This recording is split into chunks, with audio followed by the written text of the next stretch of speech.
Good morning to all my lovely students. Welcome back to my class. Today I shall move on to the third part of my video on phrases and clauses. Today we will learn the different kinds of clauses, which is also very important in English grammar. In my last two videos, we learned about phrases and clauses. We learned what are phrases. We also learned what are clauses. We found out the differences between phrases and clauses. I also pointed out why a clause can be called a sentence, how the qualities of a sentence can also be found in a clause.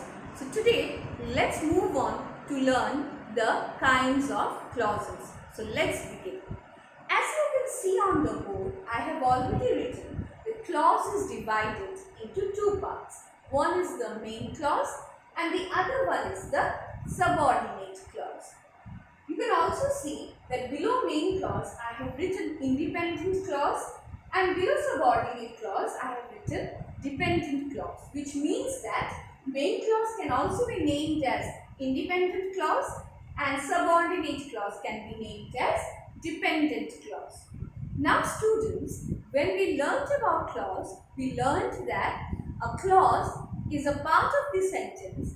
It is a group of verbs which has a complete meaning, which has a subject and a verb, and which can express itself without the help of any other word or any other part of the sentence. It is self-sufficient and therefore can express itself quite well.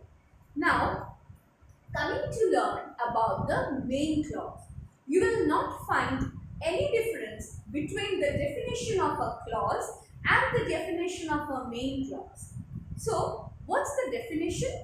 A main clause is that clause which is independent. It is a group of words which has a complete meaning and contains a subject and a verb. Now, let's see. If I give you an example, it will be better for you to understand.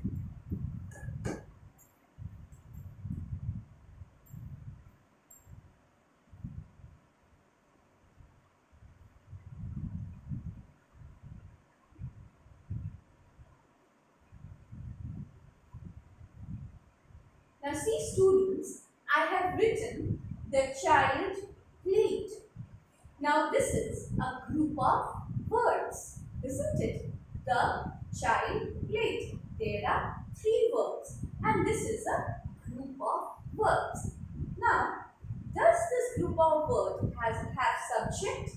Let us find out.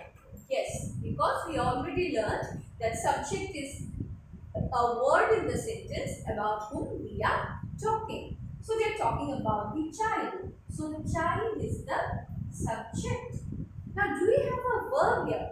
Yes, we have. The plate is the word which is the verb. Now this whole is a group of words and does it have a complete meaning? The child plate? Yes, it has a complete meaning. That means we can understand what this group of words is trying to tell us. It is telling us that the child played. It's complete. We don't need any other word to be added or any other group of words to be added over here in order to understand its meaning. It is self-sufficient. So you can see that there is no difference between the qualities of a clause as a whole and the qualities of main clause.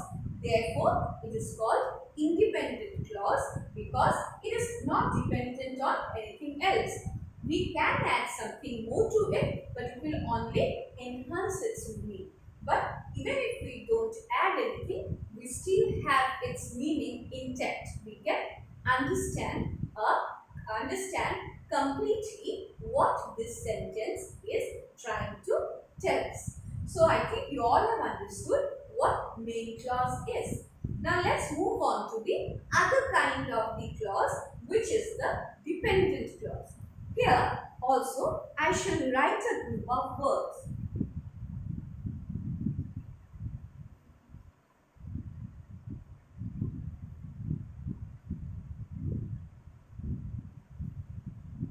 Now see students, here I have written wherever you want.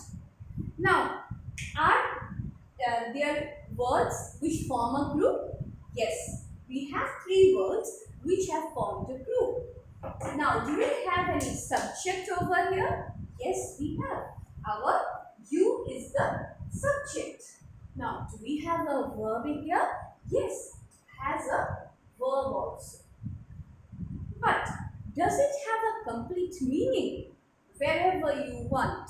No, it has meaning. It do have a meaning that wherever you want, this part has certain meaning. But then the meaning is incomplete. We don't understand what is being expressed over here. So this part is incomplete in its meaning. Then it has incomplete meaning. In order to have a complete meaning of this part, we need to add something more and make up a complete sentence, which means that it is dependent. It is dependent on the main clause. It is dependent on another group of words in order to make itself meaningful. So I'll just add a part to it. I'll write it down below and we can add that up together and understand the meaning. You can go wherever you want. You can go wherever you want. Now, this part of my sentence, wherever you want, is clear. Now we can understand what actually wherever you want wanted to tell us. It wanted to tell us that I can go anywhere I want. So we can see that in order to understand this part, we want another part which is you can go. But if I remove this you wherever you want and only leave you can go, still it is complete.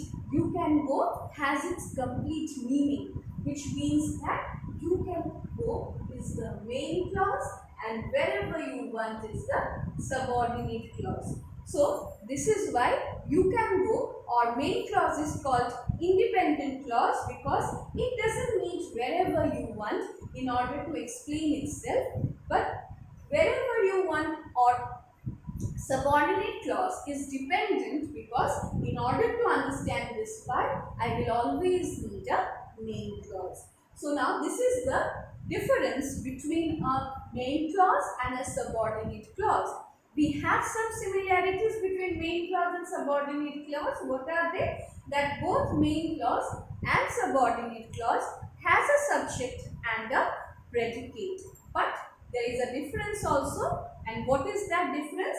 The difference is that main clause can give us a complete meaning, but subordinate clause cannot give us a complete meaning. So we will now list out the features of the main clause and the subordinate clause. So now students, you can see the features of the main clause and the subordinate clause. So first of all, you see main clause is a group of words. Subordinate clause is also a group of words. Secondly, main clause has a subject and a verb. Subordinate clause also has a subject and a verb. Thirdly, main clause has a complete meaning, but subordinate clause does not have a complete meaning. The meaning is incomplete.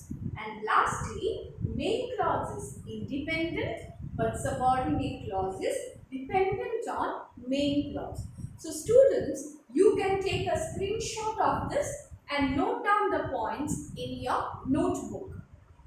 Now, the next thing, you all might be thinking that these qualities or these features are quite similar to the phrase.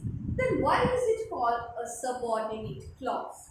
Now, yes, there is one similarity between a phrase and a subordinate clause. What is that similarity? You see that both phrase and subordinate clause depend on the main clause to express itself. Depend on the clause to express itself. But the difference that you find in a subordinate clause and between a subordinate clause and a phrase is that a subordinate clause has a subject and a verb even if its meaning is incomplete, but a phrase will not have a subject and a verb. So that is the only difference between phrase and subordinate clause. So whenever you get a sentence where you need to identify whether the part which is having an incomplete meaning is a phrase or a subordinate clause, what you need to check is whether that part has a verb or not. If the part contains a verb, then obviously it is a subordinate clause. If it has a verb as well as a subject, it is obviously a subordinate clause. And if it does not have a subject and a verb, then it is a phrase. So that's it, my dear students. I hope I could explain you what phrases and clauses are. Next, we'll move on to some new topics.